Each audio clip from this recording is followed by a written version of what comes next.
kasih. Baik, bismillahirrahmanirrahim. Assalamualaikum warahmatullahi wabarakatuh. Selamat siang, salam sejahtera untuk kita semua. Yang saya hormati narasumber kita pada siang hari ini, Mbak Eka Waramartianti, yang sudah kali ketiga atau empat gitu ya, bisa berbagi ilmu nih tentang pengadaan di sektor kesehatan di MS Training and Consulting. Kemudian juga yang saya hormati Pak Muklis Isna ini, alhamdulillah sudah sehat, sudah bergabung dengan kita. Dan juga nanti mudah-mudahan segera bergabung suhu kita semua, Bapak Muji Santosa.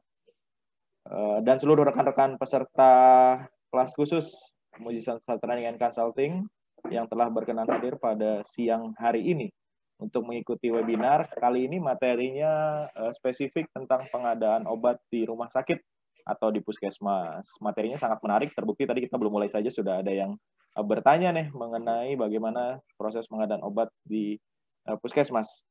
Seperti itu. Nah, nanti selama 45 menit ke depan Mbak Eka akan menyampaikan materi tentang pengadaan obat. Jadi Bapak Ibu silahkan disimak dengan baik. Dan bagi yang ingin bertanya, silahkan diklik tombol raise hand. Ada tombol raise hand-nya di partisipan. Bisa juga di chat, nanti kalau ada waktu saya sampaikan kepada narasumber.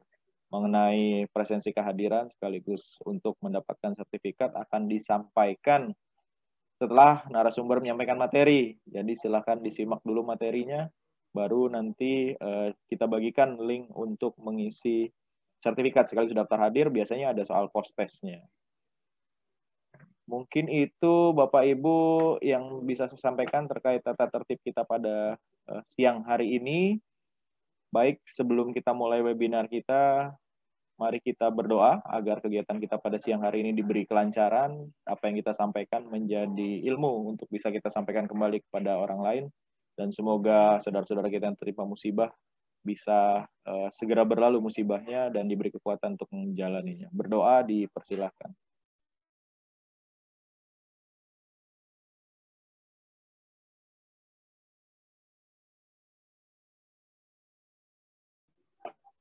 Berdoa, selesai.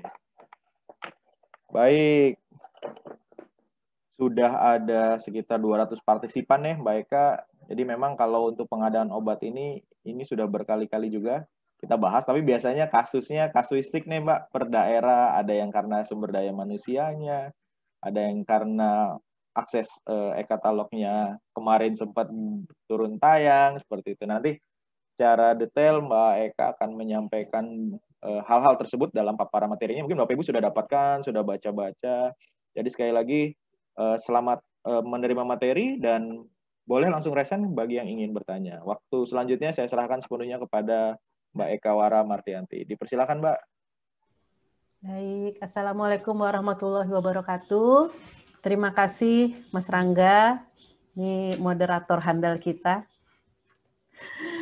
Selamat berjumpa Bapak dan Ibu yang bergabung di Muji Santosa Training and Consulting di grup WA. Kita sudah sering diskusi ya. Suara saya terdengar jelas? Jelas ya? Jelas Mbak. Jelas. Oke, baik. Terima kasih. Ini sebenarnya materinya ini hanya berupa pengantar saja karena tidak banyak slide-nya dan hanya pokok-pokoknya saja nanti yang akan saya terangkan atau saya sharing sih, bukan saya terangkan, kita sama-sama belajar di sini ya. Nanti mungkin lebih banyak kita ke sesi diskusi atau tanya jawab.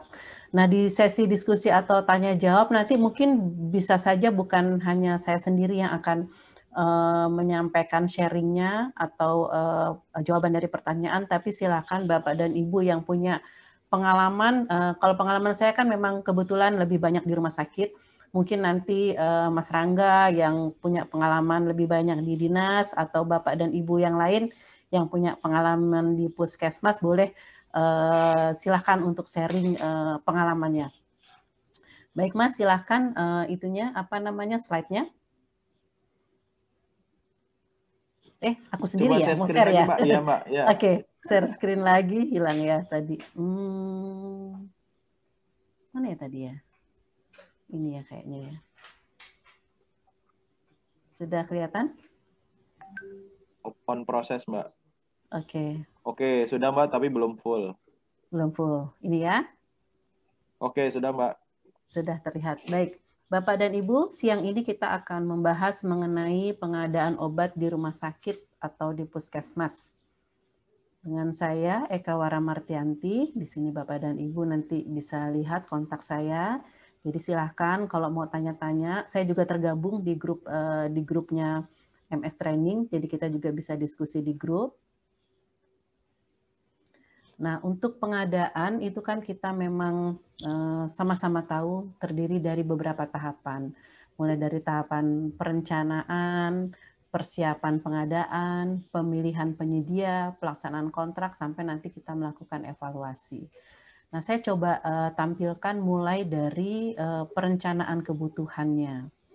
Dan untuk perencanaan kebutuhan obat ini, kalau dari teman-teman yang berkecimpung di bidang farmasi, itu tentu sudah dapat ilmunya atau sudah mengetahui bahwa untuk merencanakan kebutuhan obat itu biasanya dilakukan melalui dua cara, yaitu dengan melihat pola konsumsi dan melihat pola epidemiologi.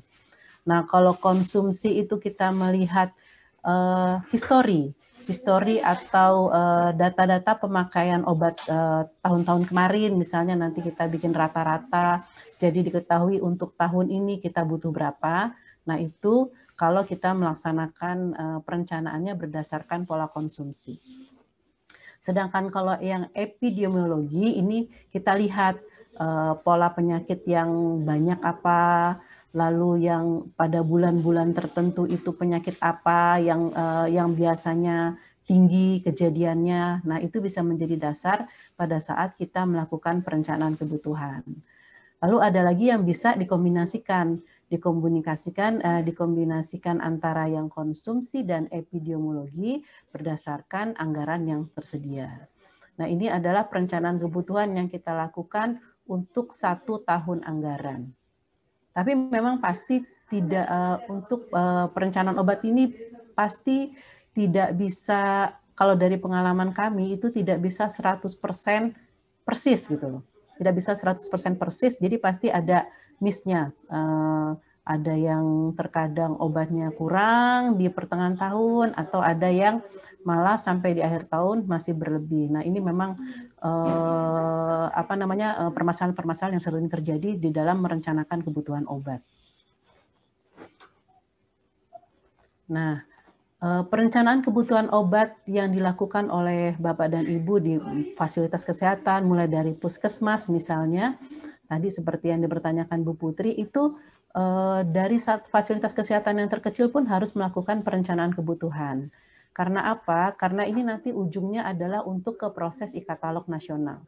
Jadi dari Vaskes, perencanaannya dinaikkan ke kabupaten kota, lalu ke provinsi, untuk kemudian sampai ke pusat. Jadi bottom up memang perencanaannya. Ini sudah ada aplikasinya ya untuk katalog, untuk perencanaan kebutuhan atau rencana kebutuhan obat, RKO namanya. Nah, dari sini kemudian akan menjadi rencana kebutuhan nasional yang akan dikirim ke LKPP untuk kemudian akan diproses menjadi e-katalog atau e-katalog obat. Nah, kita berharap mudah-mudahan nanti Kementerian Kesehatan ke depannya bisa punya katalog sektoral ya, terutama untuk pengadaan obat dan alat kesehatan, karena memang merupakan kementerian yang membidangi di bidang kesehatan.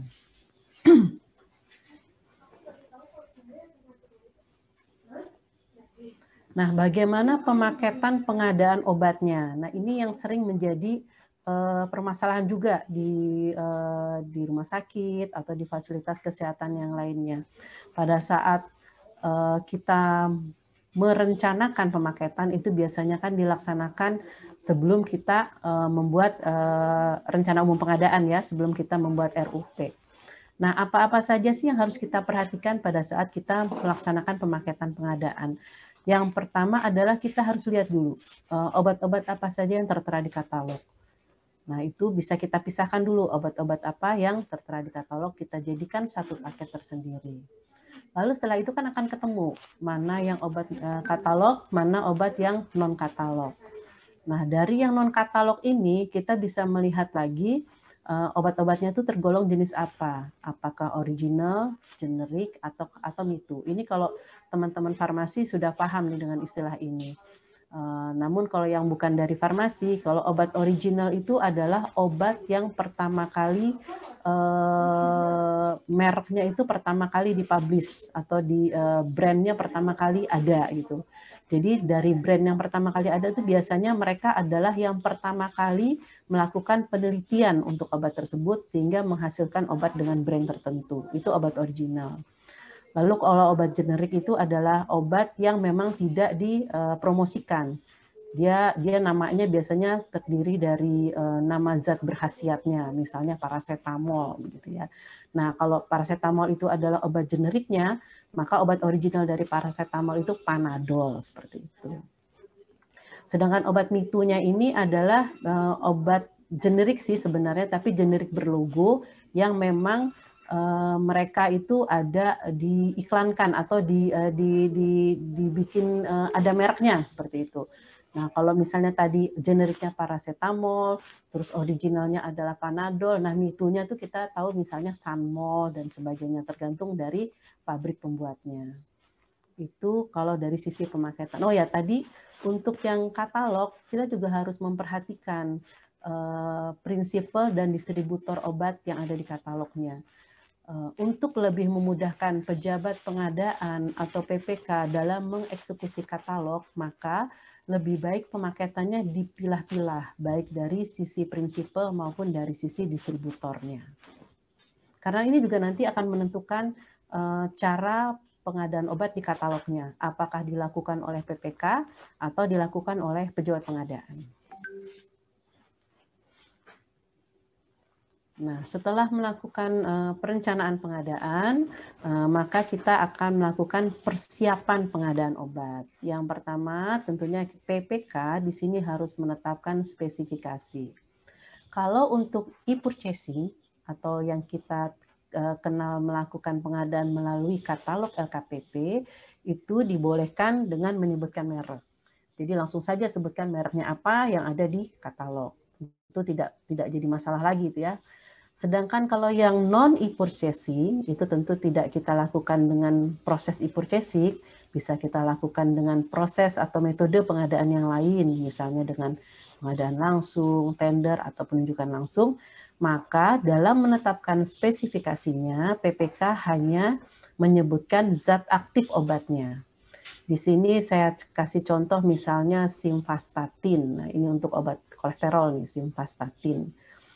Nah, simvastatin ada beberapa macam. Ada yang zat aktifnya 10 mg, ada yang 20 mg. Maka kita juga harus menyebutkan kekuatan kandungan zat aktifnya di situ. Simvastatin 10 mg. Lalu bentuknya apa? Yang sekarang ada simvastatin adanya 10 mg tablet yang ada. Tapi untuk beberapa obat yang lain, kenapa sediaan harus disebut? Karena bisa jadi ada yang bentuknya tablet, ada yang bentuknya sirup, dan ada juga yang bentuknya injeksi, misalnya seperti itu.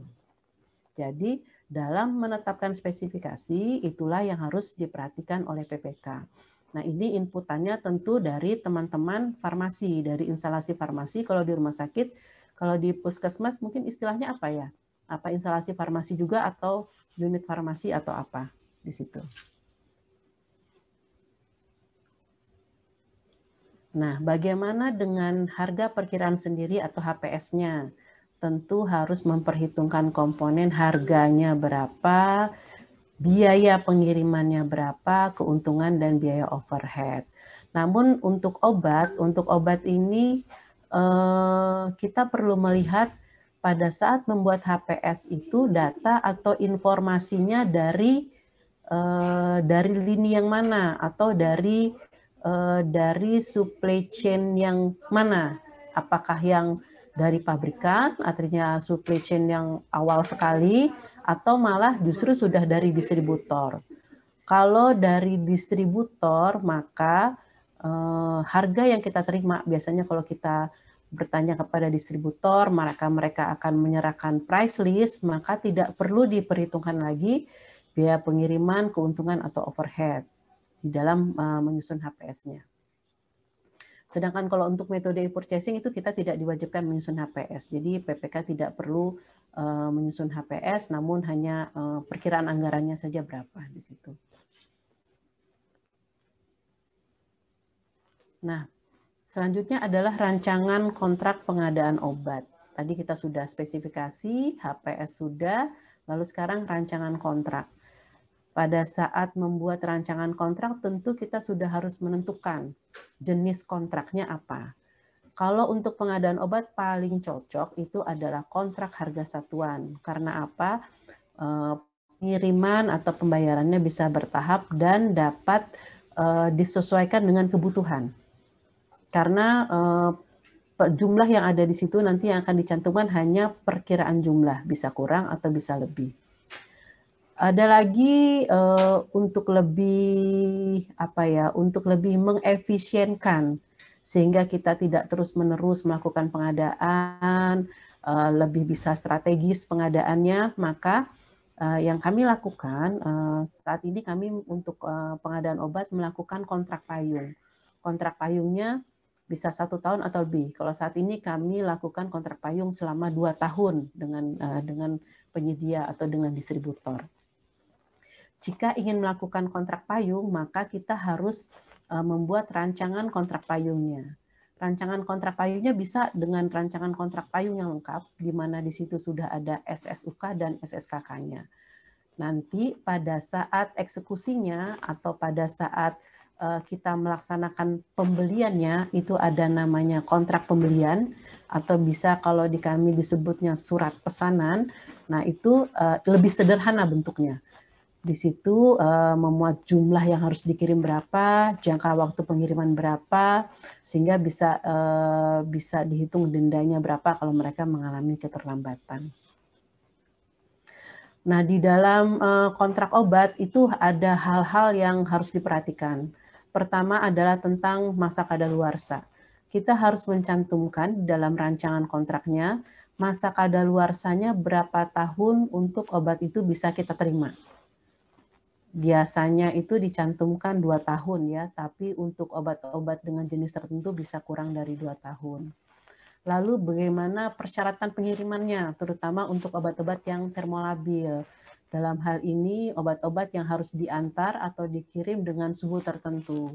Tentu harus kita atur bahwa mereka harus mempunyai cool box misalnya, atau mempunyai mobil pengantar yang ada yang dilengkapi dengan pengukur suhu dan sebagainya. Lalu kita juga harus mencantumkan denda keterlambatannya seperti apa, karena obat ini sebenarnya bisa digunakan tanpa tergantung dari misalnya kita pesan 10 item obat, tidak harus menunggu 10 item obat baru bisa digunakan obatnya, bisa begitu datang bisa langsung digunakan. Maka kalau untuk denda keterlambatannya, saya sarankan bahwa itu denda keterlambatan dari bagian kontrak yang belum dikirimkan untuk denda keterlambatannya.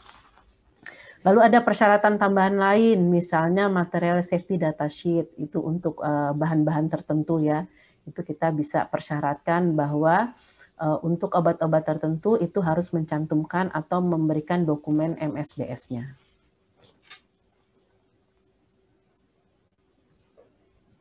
Nah, ini adalah metode pemilihan penyedianya. Metode pemilihan penyedianya kalau untuk pengadaan obat sebenarnya sudah diatur di Permenkes nomor 5 tahun 2019 bahwa melalui e-purchasing atau katalog elektronik ya, kita pesan melalui katalog elektronik LKPP. Nah, ada pengecualian dalam hal ini. Ini ada apabila mengalami kendala di aplikasi. Nah, jika aplikasi e-katalognya lagi down nih, biasanya di awal-awal tahun atau lagi ada pemeliharaan gitu ya, maka bisa dilaksanakan secara manual. Langsung kepada industri farmasi yang tercantum dalam katalog elektronik. Kalau kita kan sudah bisa tanya kepada industri farmasinya ya, misalnya surat perjanjian dengan LKPP-nya bisa kita mintakan untuk kita bisa pesan secara manual.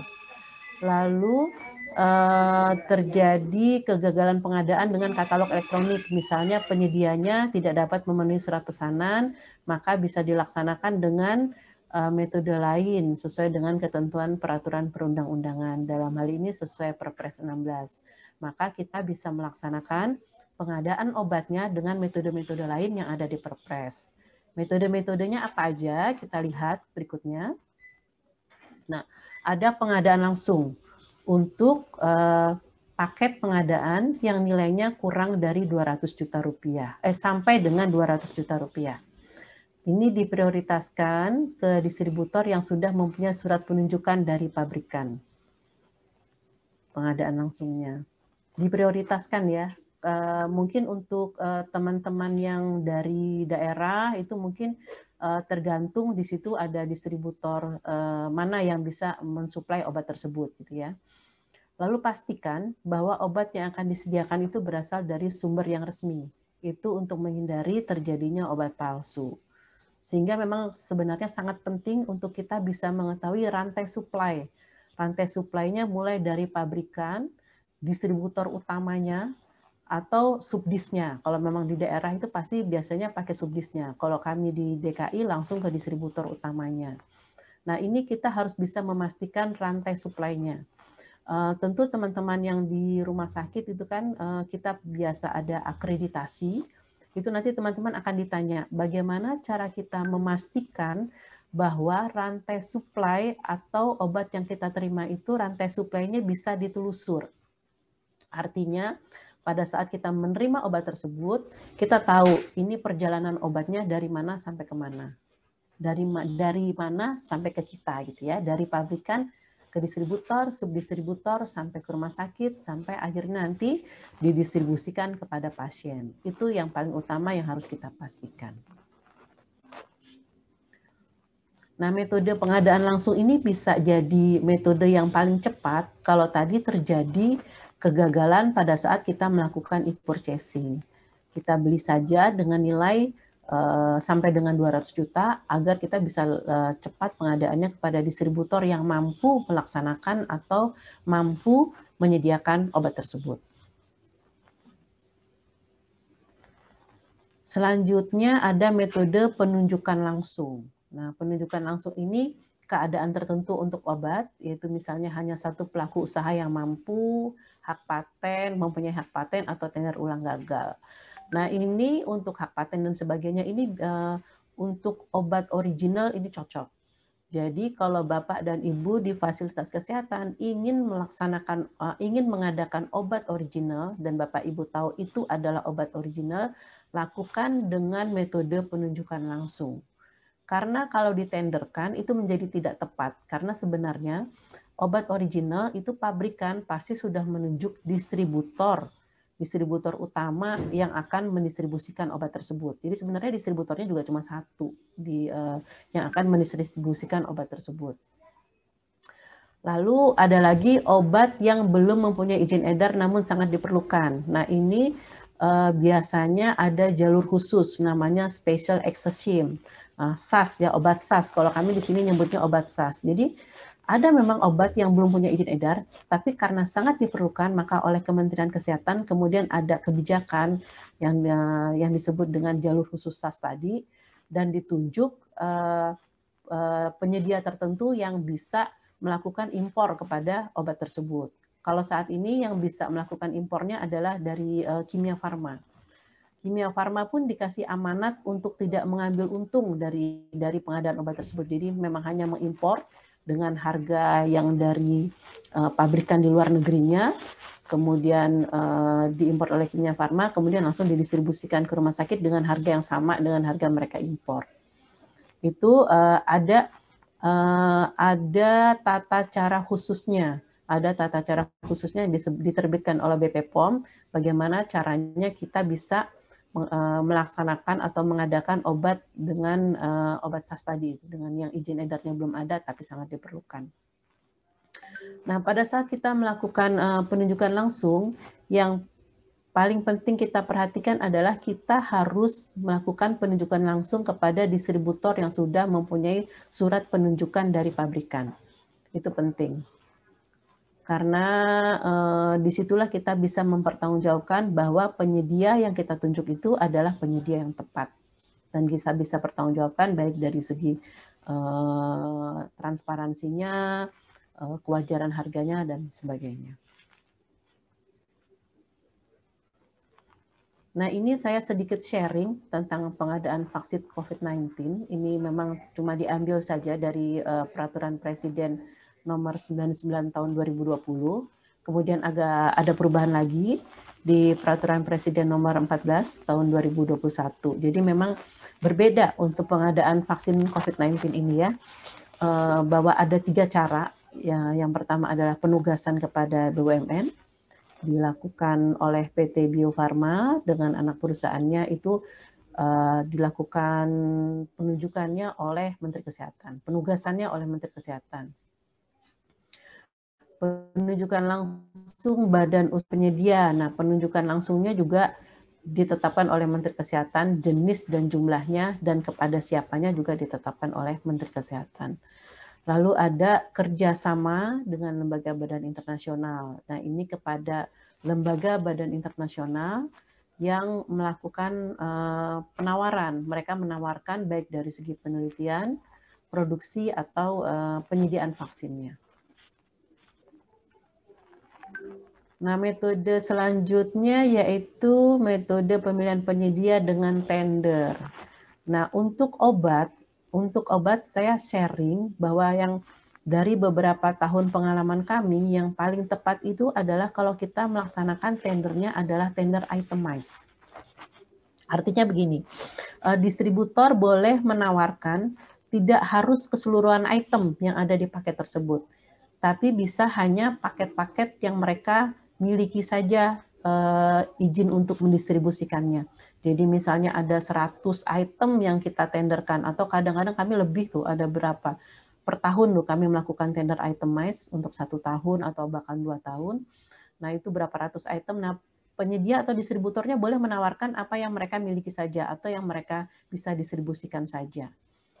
Tidak perlu keseluruhan. Nah, untuk tender itemized ini kita harus mengumumkan HPS untuk tiap-tiap item yang kita tenderkan atau tiap-tiap item yang kita umumkan. Kalau Bapak dan Ibu pernah membuat paket di LPSE, membuat paket sebagai PPK gitu ya di LPSE, maka di kolom keterangannya ditulis di situ berapa HPS-nya untuk masing-masing item tersebut, sehingga para penyedia bisa melihat, oh untuk item yang ini dengan jumlah sekian, perkiraan HPS-nya sekian. Jadi mereka bisa menawarkan dengan harga di bawah HPS.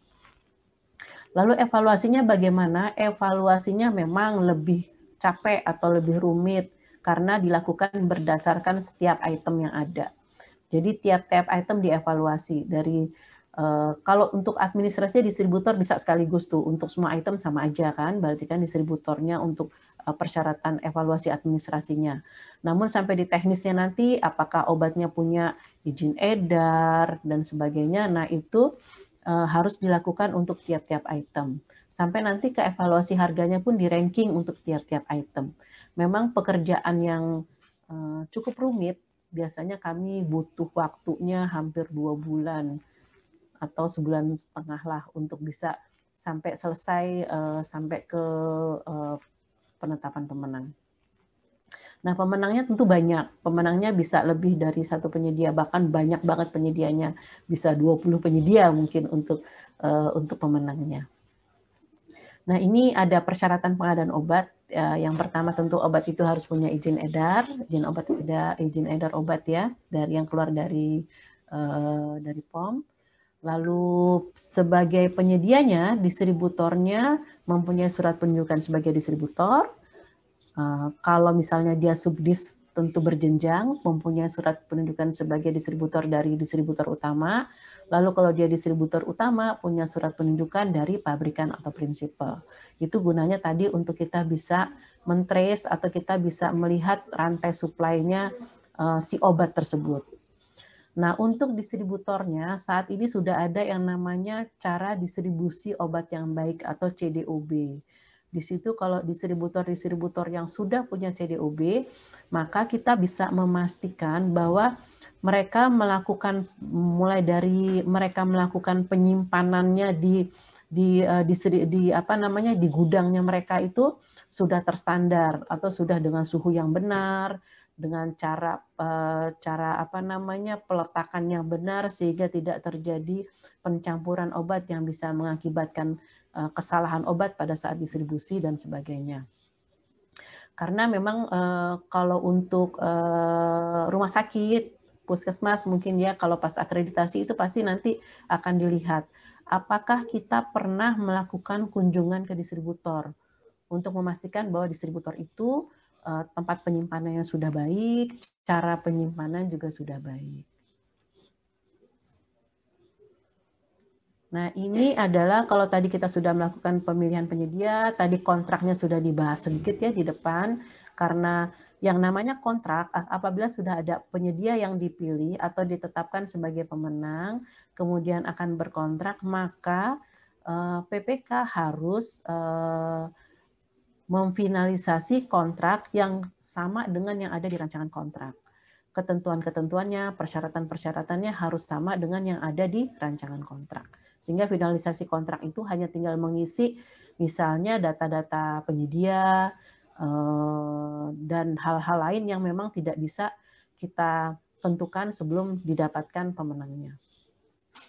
Nah, bagaimana dengan penerimaan obat? Tadi sudah ada kontrak, maka mereka tentu harus melaksanakan kontraknya. Pertama, mereka harus mengirimkan obatnya. Nah, pada saat menerima obat, ada hal-hal yang harus kita periksa. Ada hal-hal yang harus kita periksa untuk memastikan bahwa obat yang kita terima itu adalah obat yang benar, tidak palsu, dan tidak rusak. Kita pertama tentu harus perhatikan jumlahnya atau kuantitasnya, spesifikasinya apakah sesuai dengan kontrak, mereknya sudah benar, miligramnya sudah benar dari pabrikan ini sudah harus kita lihat. Kemasannya diperiksa, rusak nggak kemasannya? Ada labelnya benar nggak? Artinya labelnya tidak rusak atau misalnya kita punya ada indikasi bahwa sebenarnya ini obat dipalsukan nih, labelnya beda dari yang biasa. Atau ada hologramnya, benar nggak hologramnya tidak rusak? Atau barcode-nya. Nah, ini untuk menghindari barang palsu. Lalu cara pengirimannya kita harus pastikan bahwa cara pengirimannya benar, dikirim dengan mobil box misalnya ya, atau untuk obat-obat yang termolabil ada cool box-nya untuk memastikan bahwa obat tersebut masih dengan suhu yang benar pada saat kita terima. Itu biasanya ada termometernya.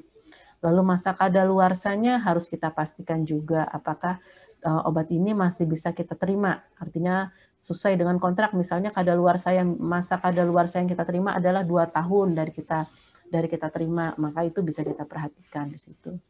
Lalu kelengkapan dokumennya, surat jalan, faktur, dan sebagainya. Oke, sepertinya sudah selesai sedikit apa ya namanya ya, sedikit ini pembuka lah buat kita untuk diskusi pada siang ini. Silakan Mas Rangga. Siap, Mbak Eka, terima kasih. Ya, baik para peserta webinar pada siang hari ini, itu tadi sudah disampaikan oleh Mbak Eka ya, cukup detail.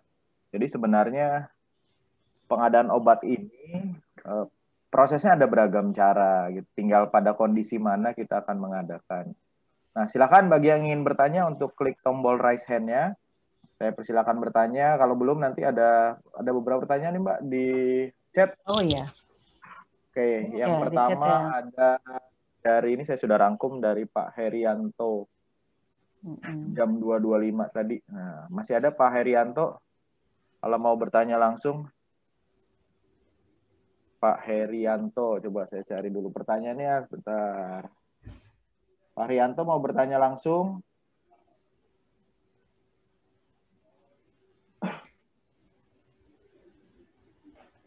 Kalau tidak saya bacakan Mbak pertanyaannya, bagaimana tata cara kontrak payung dan bagaimana sistem pembayarannya Mbak? Iya, nah tadi kontrak payung ini memang menarik sih ya, menarik itu pada saat kita pertama kali memulainya juga cukup babak belur gitu istilahnya ya.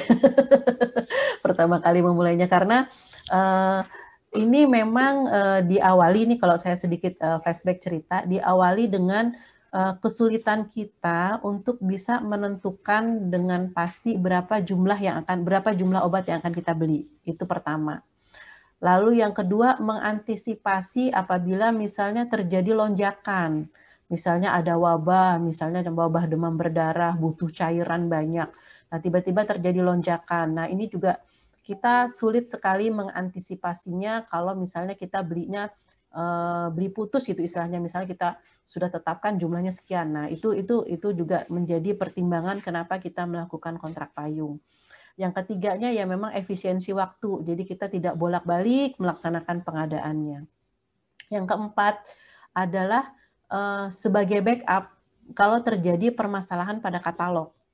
Jadi kami di sini memang tidak hanya mengkontrak payungkan obat-obat yang ada yang non katalog, tapi obat dengan zat aktif yang sama yang ada di katalog juga kami kontrak payungkan agar nanti apabila terjadi permasalahan pada katalog kita tahu langsung pindah pesan.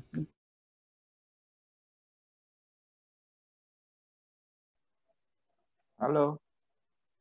Utamanya untuk mengatasi terjadinya kekosongan obat. Kayaknya ada bunyi-bunyi yang mengganggu ya? Kedengeran nggak? Nggak ya? Enggak, Mbak, enggak. Oh, enggak. Cuma Oke, sempat berarti delay aja tadi. Oke, baik. Jadi pertama adalah kita tentu menerima usulan pengadaan dari instalasi farmasi ya kalau di rumah sakit. Kalau di puskesmas saya belum tahu istilahnya apa di puskesmas. Pokoknya unit yang bertanggung jawab terhadap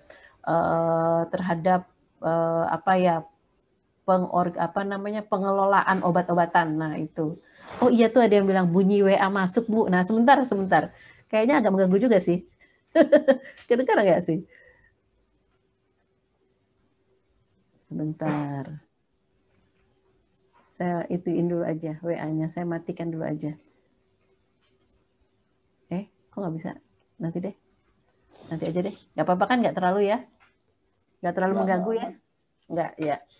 Nah, jadi begitu kita mendapatkan usulan dari instalasi farmasi, tentu obatnya kan banyak tuh, ratusan item. Nah, ratusan item tersebut kemudian menjadi menjadi dokumen perencanaan pengadaan yang tadi kita tetapkan spesifikasinya. Tentu spesifikasinya di situ kan hanya berupa zat aktifnya tadi, berikut dengan segala keterangannya, miligramnya, tablet sediaannya dan sebagainya. Nah, jumlahnya itu hanya berupa jumlah perkiraan. HPS-nya tadi kan sudah dijelaskan bahwa HPS-nya bisa kita survei atau kita berdasarkan kontrak tahun lalu dan sebagainya gitu ya. Nah, dari dokumen perencanaan pengadaan tersebutlah kita lalu melakukan tender itemize-nya. Nah, di tender itemize-nya tadi tentu ada rancangan kontrak payungnya. Nah, di rancangan kontrak payung tersebut, itu nanti di kontraknya itu tidak disebutkan jumlahnya. Di kontrak payungnya hanya disebutkan nama obatnya dan harganya. Jadi kontrak payung itu hanya mengikat harga obat pada satu waktu tertentu. Misalnya mengikat harga obat untuk 2 tahun, misalnya seperti itu. Kalau kami sekarang 2 tahun nih. Nah, itu adalah di kontrak payungnya. Nah, persyaratan di kontrak payungnya itu SSUK, SSKK-nya sebenarnya kita ngambil sama dengan yang ada di yang sudah ada di di LKPP itu. Gitu. Tinggal kita masukkan saja persyaratan-persyaratan sesuai dengan kebutuhan kita. Itu untuk kontrak payungnya. Nah, nanti di dalam kontrak payungnya disebutkan bahwa penyedia akan mengirimkan barangnya atau mengirimkan obatnya sesuai dengan kontrak pembelian atau surat pesanan yang kita keluarkan. Biasanya kita keluarkan sebulan sekali misalnya. Sebulan sekali, jadi kita keluarkan surat pesanan atau kontrak pembelian, kita serahkan kepada penyedia yang sudah tadi berkontrak payung dengan kita. Nah, berdasarkan surat pesanan atau kontrak pembelian itulah mereka melaksanakan pengiriman obat. Jadi jumlahnya secara detailnya itu adanya di kontrak pembelian atau di surat pesanannya. Seperti itu, Mas Rangga. Siap, oke. Mudah-mudahan jelas. Baik, kita ke yang raise hand dulu, Mbak. Ada yang sudah raise hand. Ada Bu Dwi, ada Bu Cici. Ya, ada 3 orang tadi. Yang pertama, sebentar. Yang pertama raise hand tadi di saya sih ada Bu Cici Sulastri. Silakan Bu Cici. PPK nih, Mbak, kalau nggak salah, Mbak. Oh ya, siap Ibu. Ya, terima kasih Pak Rangga. Assalamualaikum warahmatullahi wabarakatuh. Assalamualaikum. Waalaikumsalam warahmatullahi wabarakatuh. Kedengaran ya Bu ya, suara saya kedengaran ya? Kedengaran Bu Cici ya, kedengaran. Bantu ini Bu, kebetulan kan kami ingin ngajukan dana BTT nih Bu, yang untuk tahun 2021. Jadi kemarin saya minta dari setiap puskesmas itu rencana kebutuhan mereka gitu Bu ya.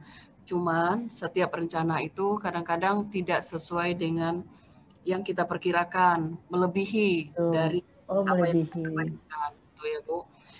Terus kami rapat, kemudian kami laksanakan rapat dengan kepala dinas, kepala bidang, dan juga seksi-seksi bahwa ini kita buat lagi rapat untuk kedua. Kita undanglah termasuk puskesmas 20 puskesmas dan rumah sakit rujukan COVID. Jadi Bu, sebelum rapat ada si PR bagi saya nih Bu, untuk standar penghitungan rencana kebutuhan itu, kira-kira ada nggak Bu ya peraturan Menteri Kesehatannya atau pelayanan kefarmasiannya yang bisa saya jadikan pedoman untuk penghitungan rencana kebutuhan ini. Terus ada Ibu sampaikan tadi bahwa obat-obatan itu kalau kita pesan secara e-katalog, kita lihat tanggal kadaluarsanya. Ada yang 2 tahun atau ada yang mungkin di bawahnya gitu Bu. Dan pedoman ini ada nggak Bu yang bisa saya baca? Kebetulan kan ini nanti tiap tahun kami akan berlangsung. Jadi kadang-kadang saya tidak terkontrol kebetulan ini pengadaan untuk apa kemarin pemeriksaan rapid untuk pemeriksaan kolesterol 6 bulan Bu. Jadi mau bulan Februari udah expire gitu. Pantau sejauh itu gitu Bu. Ada nggak kira-kira Bu yang jadikan pedoman untuk bahan habis pakainya yang bisa saya pegang? Ini harus berapa tahun yang kita nego misalnya di dalam sistem e-katalog gitu Bu. Terus yang ketiga, ada pengadaan rapid test antigen. Sekarang kan ada KMK yang terbaru Bu, baru sosialisasi kemarin 2 hari 3 hari yang lalu melalui Zoom meeting dari Kementerian Kesehatan bahwa kami didorong untuk membeli rapid test antigen ini ada 4 standar yang harus kami pakai gitu Bu. Masuk standar yang sertifikat WHO-nya, US FDA-nya, dan IMA-nya, dan juga sensitivitas dari produk tersebut yang sesuai dengan standar. Ada salah satu penyedia yang menawarkan ke kami bahwa pengadaan rapid test antigen ini sudah ada ditayang di LKPP, secara katalog ya Bu ya. Kebetulan kalau kita ingin aman ya Bu ya, sekarang pemeriksaan BPK kan lebih ketat ya Bu. Ingin aman tentunya saya ingin belanja secara e-katalog karena di sana lebih transparansi. Cuman ada beberapa mungkin ya Bu ya belum ada dokumen yang ada di ketentuan dari keputusan Menteri Kesehatan ini Bu. Jadi apa sih tidak lanjut yang harus saya lakukan gitu. Terima kasih Bu Eka. Assalamualaikum warahmatullahi wabarakatuh. Waalaikumsalam warahmatullahi wabarakatuh. Intinya ada 3 Mbak Eka. Satu tentang bagaimana perencanaan, yang satu ada batasan nggak sih untuk bahan medis habis pakai, yang terakhir menindaklanjuti Perpres yang baru ya Mbak ya tentang rapid test antigen ini. Iya betul. Yang pertama Mbak dulu ya tentang perencanaan kebutuhan obat. Rencana kebutuhan obat ini kan sebenarnya kalau dari sisi kefarmasian sudah ada saya lupa ya apa namanya ya nomornya berapa, tapi nanti saya bisa share. Bu Cici ada di grup nggak ya? Ada ya? Kalau yang ada di grup nanti saya bisa share di grup tentang pengelolaan persediaan farmasi. Nah di situ nanti mungkin bisa dibaca lebih detail lagi bagaimana tata cara melaksanakan perencanaan pengadaan. Namun sebenarnya ilmu perencanaan ini sih sebenarnya itu nggak rumus mati ya sebenarnya ya, nggak rumus mati sih sebenarnya, tapi tergantung bagaimana kebutuhan, bagaimana kita menghitung kebutuhan di masing-masing fasilitas kesehatan seperti itu Bu. Nah kalau memang itu tantangan di farmasi itu kita nggak pernah bisa secara pasti untuk bisa menentukan atau bisa bisa pas lah jumlah obat yang kita pesan itu berapa. Pasti kadang-kadang kalau nggak kebanyakan ya tiba-tiba di tengah jalan kurang. Itu setiap tahun tuh sering terjadi seperti itu tuh. Nah mungkin tadi Bu Cici kalau memang dari dinas itu inginnya sifatnya nanti tendernya adalah ini untuk tender atau untuk ini ya, untuk bisa hanya merencanakan untuk ke katalog ya. Sepertinya kan kalau misalnya untuk membuat RKO nggak masalah ya kita buat RKO sesuai dengan perencanaan yang sudah kita buat untuk bisa kita sampaikan ke LKPP. Nanti kan itu akan jadi perhitungan berapa sebenarnya obat yang harus disediakan di katalog dan perkiraan kebutuhan nasionalnya berapa gitu ya. Nah, itu kan RKO ini sebenarnya untuk bisa jadi industri farmasi bersiap-siap. Mereka harus produksi berapa sih dalam setahun gitu. Jadi semuanya bisa terpenuhi kebutuhannya. Nah, yang jadi permasalahan kan kalau sekarang tidak patuh menyampaikan RKO, maka kemudian kan bisa jadi perkiraan kebutuhan nasionalnya jadinya kurang misalnya. Nah, nanti tiba-tiba yang tidak membuat RKO tersebut malah yang klik di katalog, akhirnya yang bikin RKO malah tidak kebagian obat. Nah, masih bisa terjadi kemungkinan seperti itu kalau kita semua yang di fasilitas kesehatan tidak patuh menyampaikan RKO kita kepada Kementerian Kesehatan. Nah, Kementerian Kesehatan ini kan yang nanti akan mengumpulkan datanya semua untuk bisa disampaikan ke LKPP. Jadi kalau untuk perencanaan kebutuhan obatnya sih nanti bisa dibaca di peraturan tentang pengelolaan persediaan farmasi ya, Bu Cici ya.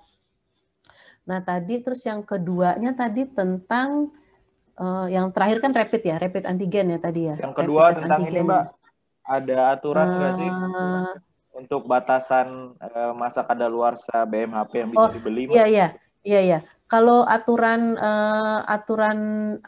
bakunya sih 2 tahun, Bu. Aturan bakunya 2 tahun, cuman memang ada beberapa obat termasuk reagen ya. Termasuk reagen itu kan memang di bawah 2 tahun. Nah, itu kita bisa komunikasi sih dengan penyedia. Biasanya maksimal berapa lama sih dia kadaluarsanya? Biasanya kadang-kadang ada yang cuma 6 bulan. Jadi masa kadaluarsanya sempit tuh 6 bulan. Nah itu kalau udah kita bisa cantumkan di kontrak bahwa kalau misalnya reagen tertentu kalau kadaluarsanya cuma kadaluarsanya pendek kita sebutkan di kontrak misalnya kita bisa terima untuk kadaluarsa yang 6 bulan seperti itu. Bisa kita cantumkan seperti itu, Bu. Nah, untuk menghindari kadaluarsa tadi sebenarnya kontrak payung itu juga menghindari kita untuk ada barang-barang yang kadaluarsa di gudang. Kalau kita melakukan pemesanannya misalnya rutin per bulan saja gitu kan, itu kan jadi masa kadaluarsanya bisa pendek tuh kan Bu. Jadi sebulan habis. Nah kontrak payung itu bisa meminimalkan kadaluarsa yang obat-obat yang kadaluarsa yang ada di gudang. Seperti itu sih kalau untuk masa kadaluarsa. Lalu yang tadi rapid test antigen ya Bu ya, rapid test antigen ini kan memang katanya sudah ada di katalog, namun memang ada peraturan Menteri Kesehatan ya tadi ya apa-apa saja itu kan berarti spesifikasi. Artinya kita harus membeli rapid test antigen dengan spesifikasi yang sudah ditentukan di Permenkes tersebut. Nah tentu spesifikasi itu harus jadi pegangan utama kita. Kalau misalnya yang ada di katalog itu tidak sesuai dengan spesifikasi yang dipersyaratkan, maka tentu kita membelinya dengan cara yang lain. Nah, kalau terkait pengadaan obat terkait COVID atau reagen itu kan kita bisa dengan SE3 LKPP yang sampai sekarang pun masih berlaku. Kalau kami di sini pengadaan yang rapid untuk rapid test antigen dan sebagainya kita masih pakai yang SE3 LKPP yang metode pengadaan dalam rangka penanganan COVID-19. Itu Bu bisa diatur di situ. Nanti di situ kita bisa pilih reagen-reagen apa saja yang memenuhi persyaratan yang sudah ditentukan oleh Permenkes. Demikian Bu Cici. Bagaimana Bu Cici? Oke, terima kasih. Terima kasih Pak Rangga. Sama-sama. Ya, sama-sama. Iya. Oke, selanjutnya kita ke yang raise hand berikutnya ada Mbak Dwi. dari Jawa Timur. Nah, silakan Mbak Dwi di unmute. Suaranya belum kedengaran, Mbak.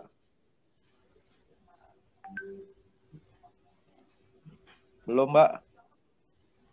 Setting audionya kayaknya.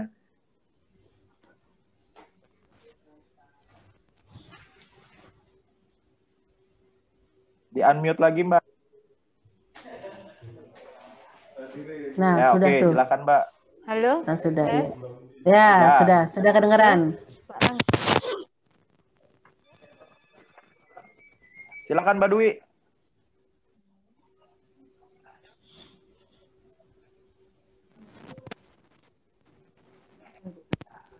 Dilepas mungkin headsetnya Mbak Dwi. Baru jelas. Tadi sudah kedengeran tuh. Nah, tadi sudah kedengeran tuh. Nah, iya. Silakan Mbak. Enggak kedengeran. Nah, sudah. Oh. Nah, sudah. Sudah ya? Sudah. Ya, Ya, sudah jelas. kedengeran. Sudah kedengar. Iya, Sudah, terima kasih. Mohon maaf. Iya, Bu Eka. Ini mohon petunjuk, Bu. Jadi kami selaku Pokja itu untuk pengadaan obat itu kan terkadang dari usulan dari SKPD ya, dari rumah sakit itu sudah menyebutkan merek gitu dengan alasan bahwa itu tertera di dalam formularium ya. Formularium, Daftar iya betul. Ya padahal tendernya kan bukan tender cepat gitu, tender biasa. Nah ini bagaimana, mohon petunjuk. Terima kasih. Iya, baik Mbak Dwi. Ini memang banyak terjadi ya yang jadi permasalahan Pokja. Jadi seharusnya formularium itu tidak menyebutkan merek seharusnya. Formularium itu harusnya hanya menyebutkan obat-obat apa saja yang dibutuhkan di rumah sakit. Jadi yang isinya itu adalah zat aktifnya. Seharusnya seperti itu gitu. Seharusnya seperti itu, tidak menyebutkan mereknya apa. Seharusnya seperti itu. Karena tentu kalau BLU mungkin saja nih misalnya mereka punya peraturan pengadaan barang jasa sendiri ya, di mana mungkin apabila sudah ada rekomendasi dari SKFT atau bisa menyebutkan bahwa untuk obat-obat yang ada di formularium itu bisa dilakukan penunjukan langsung. Saya pikir sih kalau sudah ada mereknya harusnya penunjukan langsung karena distributornya itu kan sudah jelas siapa. Distributor obat. Jadi di dalam Tapi di dalam memang usulan itu memang biasanya diupload di dalam formularium itu sudah disebutkan mereknya. Tapi kalau misalnya itu ini Mbak Dwi adalah UKPBJ-nya rumah sakit ya? Atau UKPBJ-nya provinsi kan? Nah, kalau itu berupa pengadaan yang melalui proses APBN atau sesuai dengan Perpres 16, tentu kita tidak diperbolehkan untuk menyebutkan merek kalau kita mau tender, ya kan? Kecuali kalau misalnya obat tersebut sudah ada di katalog. Nah, memang seharusnya tidak diperbolehkan menyebutkan tender, Mbak Dwi. Jadi dimintakan kepada SKPD-nya untuk bisa membuat spesifikasinya berupa zat berkhasiatnya apa di situ. Seperti tadi yang sudah saya contohkan. Misalnya zat berkhasiatnya simvastatin, nah kekuatannya 10 mg tablet. Seharusnya seperti itu yang kita tenderkan. Jadi bukan menenderkan mereknya, iya betul. Karena kalau menenderkan mereknya, nanti penyedia yang akan ikut menjadi apa ya? Padahal kita tahu kan kalau dengan merek tertentu itu, pabrikan tertentu itu pasti sudah distributornya tertentu itu. Mereka akan serahkannya. Iya, betul. Untuk obat seperti itu sih, iya. Ya, jadi selaku Pokja tetap kita harus mereview ya bahwa betul. Tidak bisa menyebutkan merek, iya.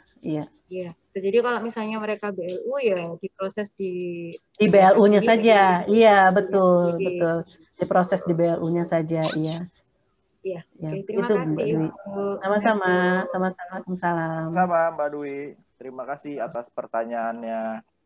Iya betul Mbak ya. Kadang-kadang si usernya ini pengen merek tertentu nih. Iya. Jadi, itu yang harus dikomunikasikan tuh. Oke, bisa baik. kok sebenarnya. Ya, metodenya kita ubah ya Mbak ya. Baik. Pak Muji sudah bergabung belum, Prof Muklis? Kalau saya lihat sih ada ini. Halo, Pak Muji? Itu ada lagi yang raise hand tuh. Pak Ya. Dodi Arianto. Iya. Kalau belum, kita lanjut ke yang bertanya berikutnya nih. Pak Dodi nih banyak tadi di chat nih, Mbak, pertanyaannya. Iya. Ada 4. Pak Muji udah gabung, Mas. Oh ya, siap, siap. Kita ke pertanyaan berikutnya, Pak Arianto. Tadi ada 4 lembar ini, Mbak, di chat. Silakan, Mas Dodi dari Situ Bondo.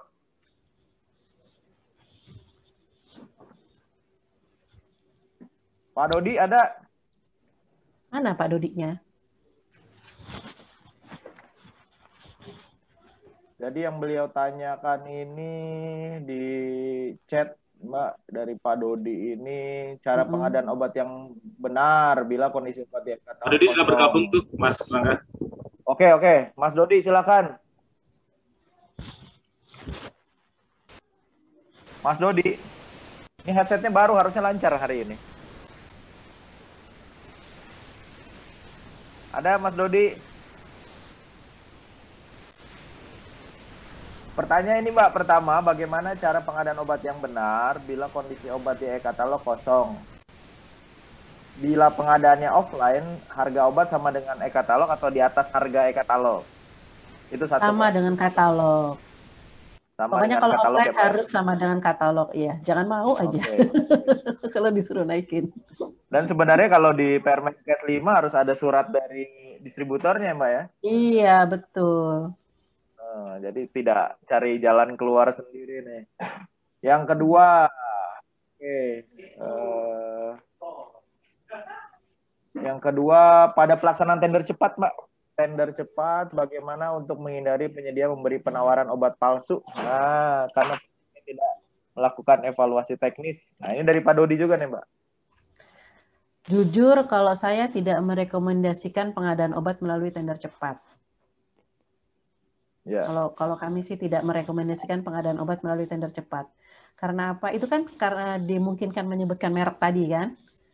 Ya. Sebenarnya itu kan, sebenarnya itu. Jadi kalau pengadaan dengan tender cepat, kita tidak bisa mempersyaratkan surat penunjukan dia sebagai distributor, tentu tidak bisa kita persyaratkan karena di tender cepat tidak ada evaluasi lagi kan? Seperti itu. Betul, jadi akan sangat sulit bagi kita untuk bisa memastikan bahwa penyedia yang menang, kan tender cepat ini hanya masalah harga.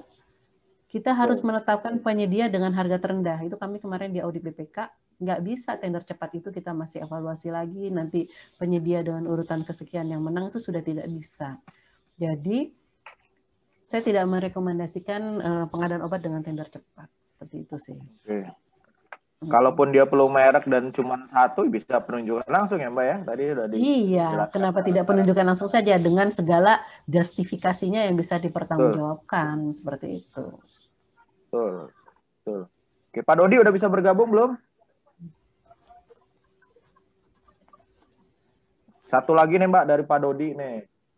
Dengan berbagai macam obat yang cukup beraneka ragam, masing-masing usernya beda, bagaimana mensiasati pengadaan obat yang aman dan efektif, terutama yang untuk di luar e-katalog. Di luar e-katalog. Pertama adalah pimpinan rumah sakit harus mempunyai kebijakan bahwa pengadaan artinya begini, kita di rumah sakit ada yang namanya standarisasi obat. Tidak bisa banyak merek beredar di rumah sakit. Ini tergantung bagaimana rumah sakitnya sih sebenarnya. Tapi dengan adanya kebijakan untuk standarisasi obat itu sangat efektif untuk bisa menjalankan bagaimana kita mengelola obat dengan baik di rumah sakit. Kami di Rumah Sakit Jantung Harapan Kita, saya bekerja di Rumah Sakit Jantung Harapan Kita punya standarisasi obat yang dikeluarkan kebijakan bahwa yang bisa beredar di rumah sakit itu hanya satu merek obat original, dua merek obat mitu atau obat generik. Jadi akan ada dari satu zat berkhasiat cuma akan ada 3 merek yang boleh beredar di rumah sakit. Nah, untuk yang obat originalnya itu kita lakukan penunjukan langsung. Nah, yang 2 merek lagi, baik itu bisa berasal dari obat generik maupun dari obat mitu, itu kita ambil dari e-katalog atau kita tenderkan kalau dia tidak ada di katalog. Kalau kami seperti itu. Karena kalau kita mengakomodir semua keinginan, bukan kebutuhan ya, keinginan bukan kebutuhan, semua keinginan diakomodir dengan berbagai macam merek. Ini sudah kami lalui 10 tahun yang lalu lah kira-kira ya. Nah itu nanti pengelolaan farmasinya akan sulit sekali. Di dalam gudang farmasinya akan banyak obat dengan zat berkhasiat yang sama tapi dengan bermacam merek. Kemungkinan terjadinya kadaluarsa akan tinggi. Seperti itu sih kalau saran dari saya seperti itu. Berdasarkan pengalaman yang sudah kita lakukan dalam pengelolaan perbekalan farmasi. Oke, tapi memang perlu apa namanya ketegasan dari pimpinan rumah sakit. Sepakat Mbak. Ya, mudah-mudahan itu jadi solusi nih buat pengadaan obat di tempatnya Pak Dodi. Jadi ini menghindari juga nih Mbak ya, orang-orang tertentu yang hanya ingin merek-merek tertentu. Betul. Padahal khasiatnya sama. Iya, khasiatnya sama. Dan nanti polanya itu nanti dia cuma sebentar dipakai, habis itu nggak dipakai lagi, gitu. Nanti kan akan terjadi kadaluarsa akhirnya, seperti itu. Oke. Pak Dodi udah bisa bergabung, ada yang mau diklarifikasi? Bisa, Pak Dodi? Kalau belum, saya ke yang raise hand berikutnya, Pak Abdul Wahid. Silakan Pak, unmute Pak.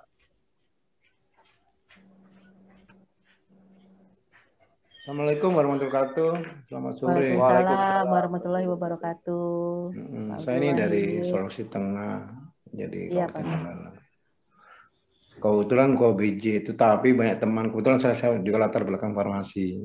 Oh, iya Pak. Jadi begini, Ibu pernah nggak dikeluhkan sama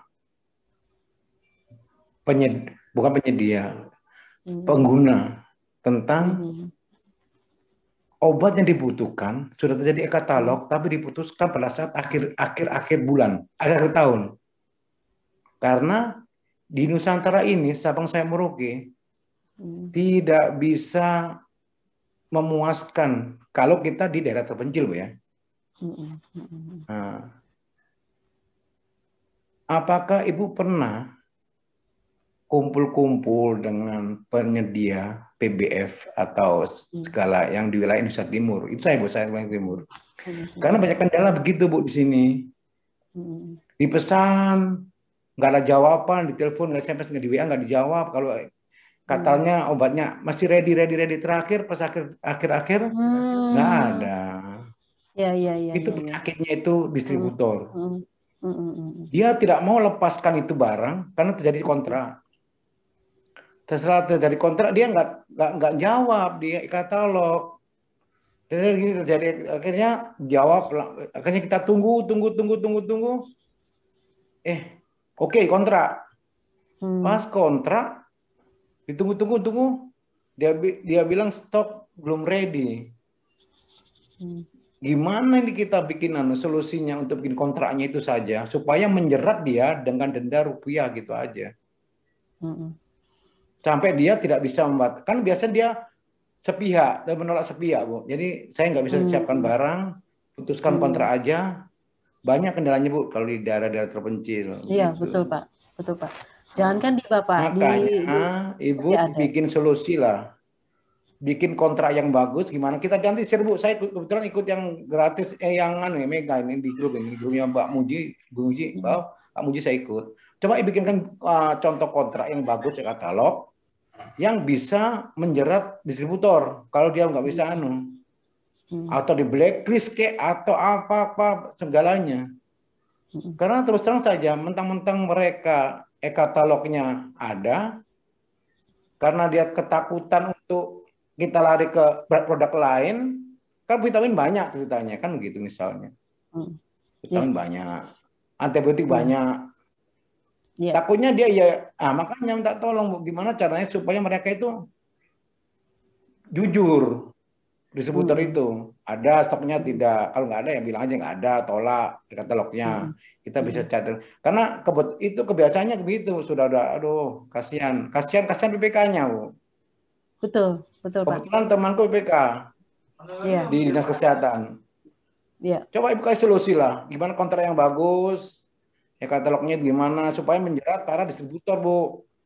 Kalau perlu dia denda, kalau nggak denda ya mungkin blacklist, dikeluarkan dari katalog dia punya perusahaan gitu, Bu. Iya. Soalnya kita ini seakan-akan ngikuti apa maunya distributor. Apakah LKPP itu nggak pernah berpikir kayak itu ya, masalah katalog ini. Coba juga satu. Yang kedua, banyak distributor PBB di daerah yang mau katalog. Coba pikirkan juga e-katalognya itu untuk di provinsi saja, e-katalog lokal saja bikin masalah obat. Jadi kita sebelum kita sudah tahu, pertama kita dekat, nggak usah naik pesawat. Kita bisa langsung kalau oke kita datang kenapa ini bla bla bla. Kalau nggak ya nggak gitu. Artinya kayak solusi Bu, banyak pengalaman yang pahit ini kalau di daerah terpencil Bu. Iya, paham Pak. Makasih Bu. Paham Pak. Ya, paham Pak Abdul Wahid. Waalaikumsalam. Ya, silakan jadi Pak. Sebenarnya sering kita diskusikan juga. Iya, jadi penyakitnya adalah pertama mungkin penyedia katalognya begitu kita klik dia tidak respon. Itu pertama kan? Ya. Pertama itu.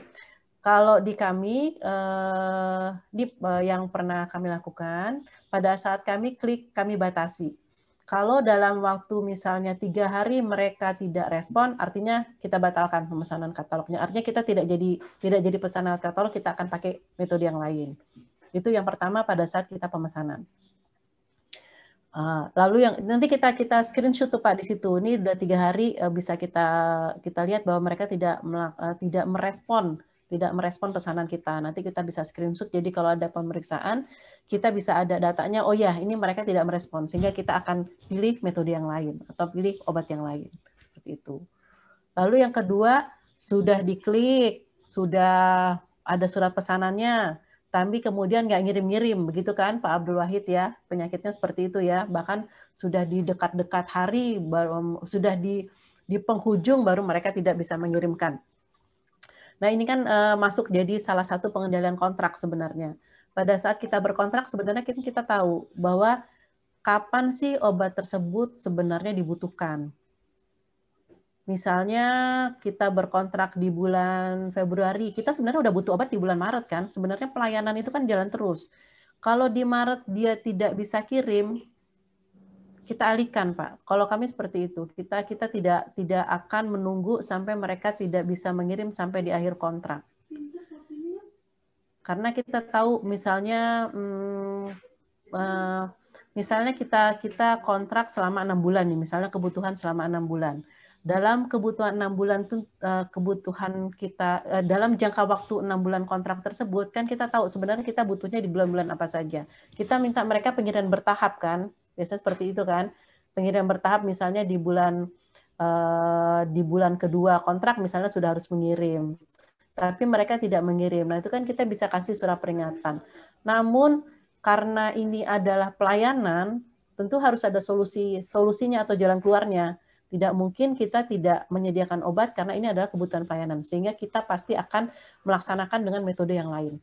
Kan ada buktinya bahwa dalam sekian bulan mereka tidak mengirim, kebutuhan pelayanan sudah ada, maka kita harus melaksanakan obat dengan metode yang lain. Namun semua data-data tersebut itu harus kita dokumentasikan dengan baik sehingga pada saat pemeriksaan kita bisa buktikan bahwa kita bukan mengalihkan ke penyedia yang lain karena ada sesuatu, tapi karena memang penyedia yang kita kontrak di katalog tidak dapat melaksanakan kewajibannya. Lalu bagaimana dengan penyedia yang tidak dapat melaksanakan kewajibannya tersebut? Sebenarnya sudah ada diatur di LKPP, ada sanksi-sanksinya Pak.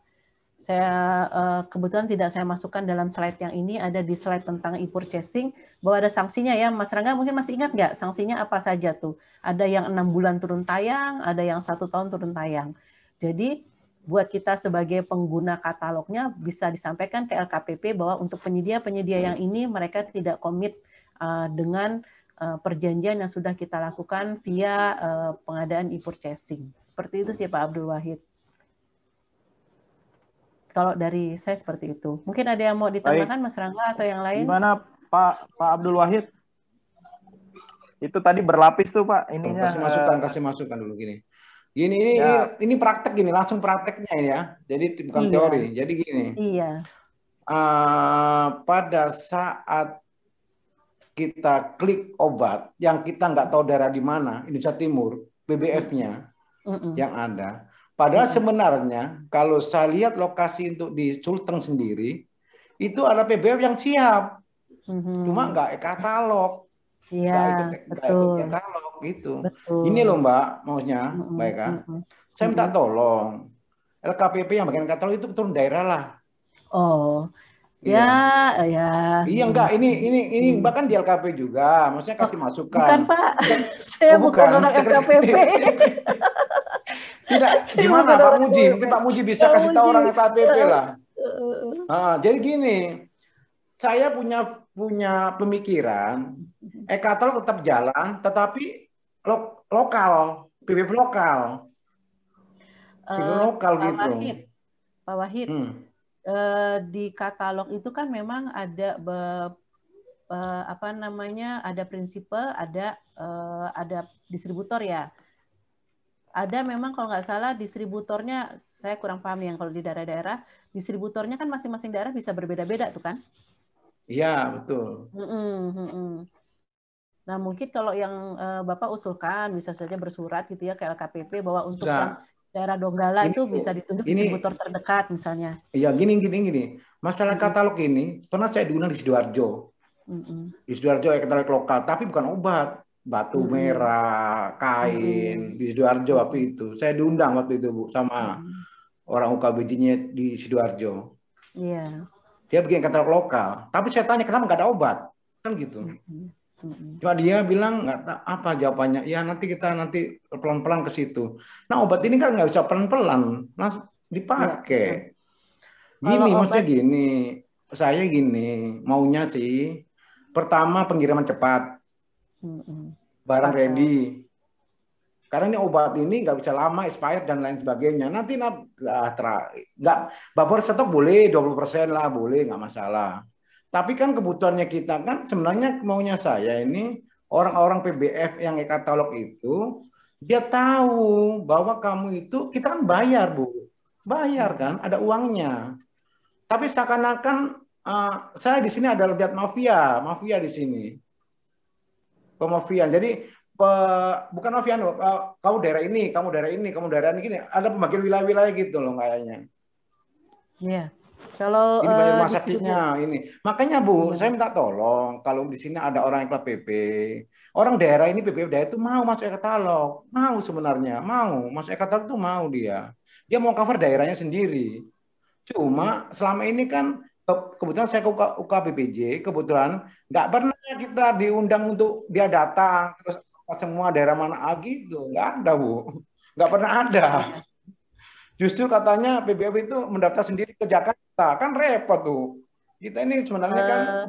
Iya, yang saya tahu Pak dari proses katalog obat di LKPP bahwa yang mengikuti proses katalognya itu adalah prinsipalnya. Jadi pabrikannya ikut mengikuti prosesnya. Nanti pabrikan-pabrikan itu yang menunjuk distributor-distributornya. Misalnya untuk daerah ini distributornya siapa, untuk daerah ini distributornya siapa. Nah mungkin yang distributor yang di daerah terdekat Bapak, nah itu belum terakomodir tuh mungkin. Nanti mungkin bisa dikasih masukan bahwa untuk di daerah Donggala bisa agar ada distributor yang terdekat yang nanti bisa komunikasinya dan sebagainya itu bisa lebih nyaman, mungkin seperti itu Pak Abdul Wahid. Kalau menurut saya seperti itu, bisa dikasih masukan seperti itu. Pak Muji mungkin mau menambahkan Pak. Terima kasih Pak Rangga, terima kasih Ibu Eka. Jadi pertama katalog hari ini tidak menjadi wajib ya. Tidak wajib digunakan, tetapi kalau di situ banyak kemudahan, tidak perlu membuat TPS, spek sudah tersedia, ya sangat dianjurkan untuk digunakan, tapi tidak wajib ya. Ketika Bapak bisa menggunakan itu tadi, maka kita tanya kebutuhannya bagaimana. Kalau kontraknya 4 bulan, maunya bagaimana kebutuhannya? Setiap minggu 10%, ya kita tulis Pak di kontraknya. Setiap 2 minggu dikirim 10%. Kalau terlambat, dikenakan denda. Kalau terlambat, surat peringatan. Kalau diulangi lagi, nggak usah ditunggu 4 bulan, Pak. Ya sudah bisa diputus kontraknya. Ya, kalau itu belum ada di standar kontraknya, bisa ditambah saja di standar kontraknya. Dengan demikian kita tidak tersandera dengan penyedia yang ada. Gitu, antara lain itu ya. Jadi kontrak itu bisa di-setting. Ini juga kalau nggak salah sudah digunakan juga model begitu di Rumah Sakit Sarjito. Ya, setiap 2 minggu harus kirim sekian. Kalau tidak akan dikenakan denda. Bagaimana? Jelas Pak suara saya? Jelas masih, Pak Muji. Jelas Pak Muji. Dilanjut. Lagi di jalan Pak Muji ya. Antara lain begitu Pak. Jadi kalau memang kinerja penyedianya nggak bagus, nggak usah ditunggu 4 bulan. Sebulan aja sudah diputus kontrak tuh penyedianya. Nah, demikian. Jadi kebutuhannya itu harus di-clear-kan. Ketika kebutuhannya clear, maka itu dituangkan dalam kontraknya. Gitu Pak. Oke? Oke, terima kasih Pak Muji. Terima kasih Pak Muji. Jadi seiring sejalan apa yang disampaikan Mbak Eka tadi ya, berlapis. Jadi kalau ketika kita klik e-katalog, dia setelah berapa hari tidak menyampaikan, ya kita tidak jadi melanjutkan prosesnya. Saya tambahan informasi sedikit. Pak Muji minta tolong dong kontraknya yang gitu dong. Nanti di-share di grup Pak, kontrak Pak, biar nanti kalau saya kasih nanti teman-teman di Dinkes, saya kasih itu aja Pak. Nanti saya tonton dong. Oke, kan selama ini saya nggak paham kontrak gitu. Makasih Pak Muji, di-share di grup Pak Muji tentang kontrak ini. Pak Muji. Ya Pak Wahid, nanti kita coba sampaikan di grup contoh kontrak pengadaan obat ya. Seperti yang tadi disampaikan oleh Pak Muji. Kalau Mbak Eka mungkin ada Mbak, boleh dibagi nanti Mbak. Klausul-klausul dalam SKK-nya Mbak terkait dengan sanksi, pemutusan kontrak dan lain sebagainya nih. Sebenarnya nggak jauh beda sama pengadaan barang jasa atau konstruksi ya. Kita perjelas aja di situ ketentuannya. Perjelas di situ ketentuannya. Baik, ada lagi yang mau raise hand? Di sini kalau nggak ada, ini ada di chat Mbak dari Hakim Arif Shah. Gimana kalau obat yang mau dibeli dengan dana JKN, tapi obat tersebut tidak masuk dalam perencanaan JKN? Kemudian kalau harga lebih dari e-katalog, bagaimana? Boleh tidak? Gitu. Tidak masuk dalam perencanaan JKN. Ini jadi mungkin obat yang... Saya agak confused. Mas Hakim bisa langsung... Tidak masuk dalam perencanaan JKN. Obatnya. Iya, betul, Mbak. Mas Hakim dalam Arif perencanaan kebutuhan obat. Boleh di-unmute, Mas? Ini sudah saya minta unmute. Mungkin boleh dijelaskan. Atau bisa jadi ada obat yang tidak direncanakan tapi dibutuhkan nih, Mbak. Karena case by case kan. Boleh dibeli atau tidak. Kemudian kalau harganya lebih mahal dari kata gimana? Iya. Kalau di kami nih, saya sharing saja dengan yang kami jalankan ya Mas Rangga ya. Selama anggaran kita masih ada ya bisa dilaksanakan. Selama anggarannya ada kan. Artinya mungkin dalam perencanaan, dalam apa ya, dalam kebutuhannya, dalam daftar kebutuhannya tidak ada. Tapi kemudian kan dalam perjalanan waktu mungkin anggaran itu masih ada, masih bisa dipergunakan, ya kan? Betul. Kalau untuk apakah itu bisa diadakan atau tidak. Nah, kalau bagaimana dengan harganya, Mbak? Harganya, ini metodenya apa dulu? Metodenya apa dulu? Obat ini mau diadakan dengan metode apa dulu? Kalau kayaknya non-katalog, Mbak. Non-katalog artinya obatnya tidak ada di katalog.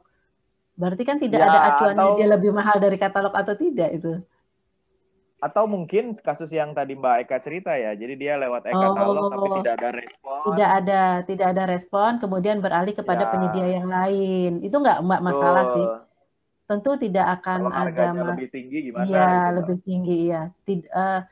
Rasanya tidak ada masalah karena harga yang ada di katalog tidak bisa mengakomodir kebutuhan, gitu kan? Namun kalau bisa dinegosiasi sama dengan harga katalog, usahakan negosiasi bisa sama dengan harga katalog. Betul, oke. Terima kasih Mbak. Yang penting semua didokumentasikan Mbak ya, termasuk tadi screenshot e-katalog dan lain sebagainya. Betul. Jika diaudit, kenapa nggak beli e-katalog? Karena tidak ada respon. Oke, lanjut ke yang di chat lagi. Ini ada Mas Hendratma. Mas Hendratma mau bertanya langsung? Masih ada Mas Hendratma? Mas Hendratma mau bertanya langsung? Kalau tidak saya bacakan, Mbak. Kalau kita menentukan bentuk sediaannya, peserta tender langsung memvonis mengarah ke merek tertentu. Apakah dengan memberikan alternatif tablet, kapsul, atau kaplet merupakan solusi, Mbak? Kalau sediaan itu kan kebutuhan. Bukan karena merek, tapi kebutuhannya. Kita butuh obat dengan sediaan apa? Apakah kita butuh dengan sediaan tablet? Apakah kita butuh dengan sediaan injeksi? Itu kan penggunaannya tergantung dari kebutuhan klinisnya. Jadi sediaan itu tidak ada hubungannya dengan merek, dengan brand itu nggak ada. Itu tergantung kebutuhannya. Iya, justru harus dicantumkan. Kalau enggak, tadi nanti penyediaannya bingung. Yang mau ditawarkan ini yang bentuknya tablet, apa yang bentuknya injeksi, atau yang bentuknya sirup gitu. Karena sediaan itu kan tergantung klinis. Ya. Bagian dari spesifikasi teknis ya, Mbak ya? Iya, betul. Bagian dari teknis. Ada lagi. Oke, ini dari Pak Zulkifli, Mbak. Yang ini mirip kasusnya Pak Abdul Wahid tadi. Untuk pengadaan obat secara non-e-katalog, apakah dibolehkan kalau terkendala lokasi? Boleh. Boleh, kalau Mbak tadi ya. Disampaikan Pak Muji, tadi ada kendala dengan penyedia katalognya, tidak mengirim barang, dan sebagainya. Tentu kita harus memprioritaskan pelayanan di sini kan. Jadi kita tempuh dengan metode pengadaan yang lain. Pak Muji, ada yang mau ditambahkan, Pak? Mungkin Pak Rangga. Siap. Bukan, saya mau bertanya pada Bu Eka Wara ini. Aduh, jangan Pak. Bu Eka Wara. Aduh, nggak berani saya jawabnya. Nggak apa-apa. Tidak semua hal yang saya ketahui kan. Saya ingin tanya, apakah ada edaran dari Kemenkes atau dari mana kalau di luar katalog, yang ada di katalog harus pakai harga katalog? Oh, kalau dari sisi harga tidak, Pak. Tapi kalau Permenkesnya itu adalah diamanahkan kalau untuk pengadaan obat itu harus lewat katalog. Kecuali kalau memang tidak ada di katalog. Itu. Kalau dari harganya tidak ada, Pak. Ya, jadi kalau seandainya itu diadakan di luar katalog, kalau menurut saya harganya bisa di bawah katalog, bisa sama, bisa lebih tinggi juga. Betul, Pak Muji. Ya, ketika ya. Ya, jadi harganya bisa lebih murah, bisa juga. Karena dia lagi ada obatnya ya, atau harganya sama. Bisa juga lebih tinggi karena dia biasa menjual dengan harga itu ke rumah sakit atau ke mana gitu ya. Betul, jadi, Pak. Ya, itu yang perlu dipahami. Jadi harga di luar katalog harusnya dipahami secara apple to apple itu, tidak harus sama atau di bawah harga katalog gitu mungkin ya. Jadi harus dipahami situasinya mungkin gitu ya. Betul Pak Muji. Namun memang kita usahakan, sama atau mendekati sih Pak. Jadi memang kalau yang harganya itu terlalu berbeda jauh juga memang kita tidak berani juga gitu Pak. Karena memang sebenarnya iya Pak. Jadi dimungkinkan tapi tetap realistis ya Mbak ya. Iya. Yang penting itu pesan Pak Muji itu yang selalu harus diingat. Tidak ada kickback dan lain sebagainya. Betul. Sama khusus obat ini.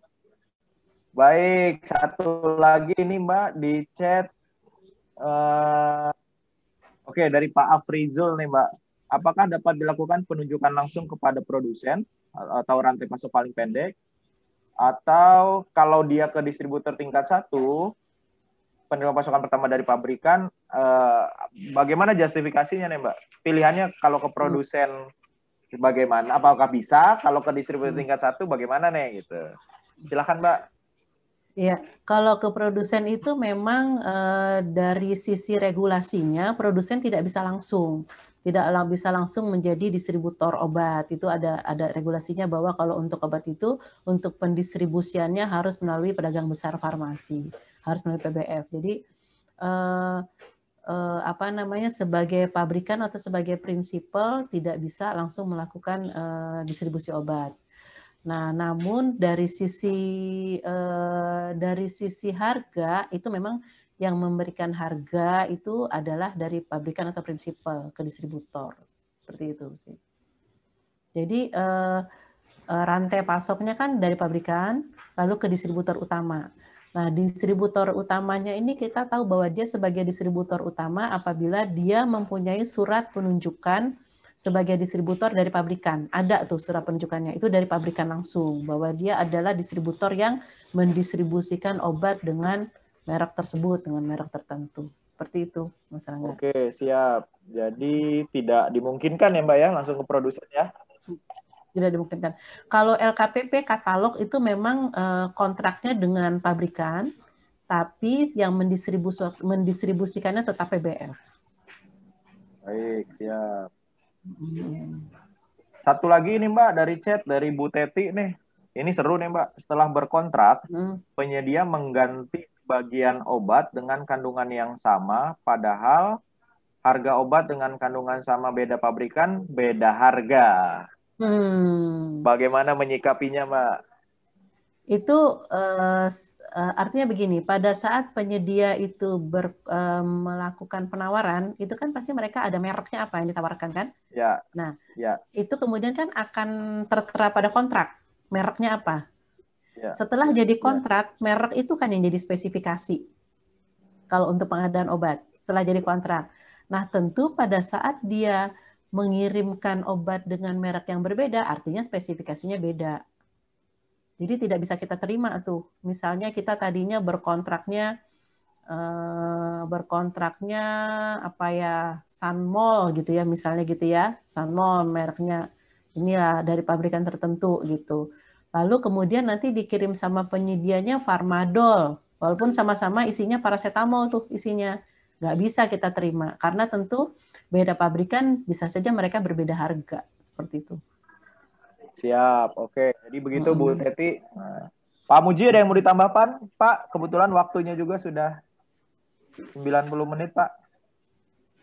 Tidak ada. Terima kasih pada Bu Eka Wara. Kita lebih yakin Pak Winda bisa lebih cepat lah dalam pengadaan obat dan lebih akuntabel, harga lebih benar, dan sebagainya. Jadi saya ucapkan terima kasih pada Bu Eka Wara. Semoga bisa kita lanjut lagi dengan produk-produk kesehatan ini. Terima kasih Pak Rangga. Pak. Ya, terima kasih kesempatan sharingnya Pak. Terima kasih. Wassalam. Waalaikumsalam. Waalaikumsalam warahmatullahi wabarakatuh. Baik, Bapak Ibu, kalau tidak ada yang raise hand lagi, sepertinya sudah. Tapi masih ada satu di chatnya yang masih penasaran, Mbak. Apabila kita melaksanakan, ini yang pertanyaan Pak Budi tadi, Mbak. Apabila kita melaksanakan non-e-katalog, apakah penyedianya yang tercantum di e-katalog dan harga minimal sama dengan e-katalog? Perlu penegasan lagi. Ini ada beberapa kondisi nih Mas Rangga. Yang pertama tadi yang terkait misalnya yang pengecualian di katalog tadi, misalnya sistemnya lagi bermasalah, ya kan? Tadi kan? Kalau karena sistem yang sedang bermasalah, maka kita akan melaksanakan pengadaan secara manual kepada penyedia yang ada di katalog. Ya kan? Jadi kalau karena sistem yang bermasalah, maka kita akan melaksanakan pengadaan kepada penyedia yang ada di katalog. Lalu ada lagi kondisi kedua. Kondisi keduanya adalah penyedia yang ada di katalog tidak dapat melaksanakan. Nah, coba misalnya yang kedua adalah penyedia yang terjadi kegagalan pengadaan di katalog, misalnya penyedianya tidak dapat memenuhi surat pesanan. Akhirnya kita melaksanakannya dengan metode yang lain. Nah, kalau dengan metode yang lain, misalnya kita mau pengadaan langsung, mau tender tadi, maka kita bisa berkontrak atau berkontrak atau nanti penyedia yang ikut pengadaan langsung atau ikut tendernya adalah penyedia yang berbeda dari katalog. Gitu Mas Rangga. Jadi ada dua kondisi ya. Baik, Pak Zulkifli, itu jawaban langsung dari Mbak Eka terkait pertanyaannya di chat. Jadi sebenarnya asal prosedurnya dipenuhi, diikuti, nggak usah ragu, walaupun katakanlah harganya lebih tinggi dari e-katalog, tapi selagi dari identifikasi kebutuhannya memang dibutuhkan, ya wajib kita adakan ya Mbak ya. Iya. Pengalaman sih rata-rata harganya nggak terlalu jauh atau bahkan ada yang lebih murah. Bahkan ada yang lebih murah. Iya. Ya. Dan jangan lupa perencanaannya libatkan bagian farmasi ya Mbak ya. Perencanaannya justru harus dari farmasi. Dari Justru farmasi harus Mbak ya, dari karena harus farmasi, ditandatangani karena apoteker ya yang Mbak ya. iya, karena yang paling tahu kebutuhan obat, yang melakukan pengelolaan persediaan farmasi itu adalah dari farmasi. Jadi kuncinya di sini adalah di farmasi. Di farmasi sendiri kan ilmunya ada tuh, bagaimana caranya kita melaksanakan perencanaan pengadaan untuk obat dan BMHP yang lain. Baik, terima kasih Mbak Eka. Alhamdulillah semua pertanyaan sudah dijawab Mbak, dan tidak terasa juga sudah 90 menit. Bagi Bapak Ibu para peserta, saya ingatkan kembali untuk link daftar hadir yang sudah dibagikan di chat Zoom. Silakan diisi, nanti 20 menit setelah acara ini berakhir akan ditutup link chat Zoom-nya. Itu adalah daftar hadir sekaligus post-test. Yang tidak mengisi daftar hadir, mohon maaf, tidak bisa mendapatkan sertifikat kehadiran. Mbak Eka, boleh terakhir Mbak, penutupannya untuk acara webinar kita pada sore hari ini. Ya, terima kasih Mas Rangga, terima kasih Pak Muji, Pak Muklis atas kesempatannya untuk bisa sharing dengan teman-teman semua. Mungkin banyak yang belum terpuaskan ya, nanti kita bisa diskusi lebih lanjut, bisa di grup atau bisa WA ke saya. Statement ya, closing statementnya saya sih satu hal, bahwa integritas itu adalah segalanya di pengadaan barang jasa. Keilmuan ataupun pengetahuan di bidang pengadaan bisa kita tingkatkan. Namun kalau integritas yang tidak kita punyai, maka segalanya akan menjadi sia-sia. Itu aja Mas Rangga, terima kasih. Waduh, super sekali Mbak closingnya. Masa sih? Keren. Baik, itu Bapak Ibu sekalian pesan dari Mbak Eka ya, integritas nomor 1 gitu. Jadi apapun kondisinya, walaupun kita tadi terdesak nih, tidak ada di e-katalog, harus beli obat non e-katalog, tapi harganya mungkin agak mahal, tapi kalau integritas kita terjaga, ya insya Allah pengadaannya akan baik-baik saja. Gitu. Baik, sekali lagi terima kasih Bapak Ibu yang masih hadir, masih 300 orang ini. Jadi pada hari ini kita sudah belajar bagaimana persiapan pengadaan obat, bagaimana metodenya, kemudian kapan kondisi boleh tidak e-katalog, gitu ya, kapan kondisi harus e-katalog, semua ada dijelaskan dalam slide-nya Mbak Eka. Kalau tadi ada yang di chat nanya nomor handphone-nya Mbak Eka, ada di slide nomor 2, silakan dihubungi. Saya juga sering rajin mengganggu beliau kok, gitu. Sekali lagi itu saja Bapak Ibu. Mudah-mudahan bermanfaat diskusi kita pada sore hari ini tentang pengadaan obat. Sekali lagi saya pribadi mohon maaf sebagai moderator jika ada kekurangan, jika ada pertanyaan yang tidak terjawab atau tidak diberikan kesempatan untuk bertanya. Kita berjumpa lagi di hari Rabu ya untuk webinar MS Training and Consulting Rabu sore. Mungkin itu saja. Terima kasih. Saya akhiri. Wassalamualaikum warahmatullahi wabarakatuh. Waalaikumsalam warahmatullahi wabarakatuh. Salam pengadaan.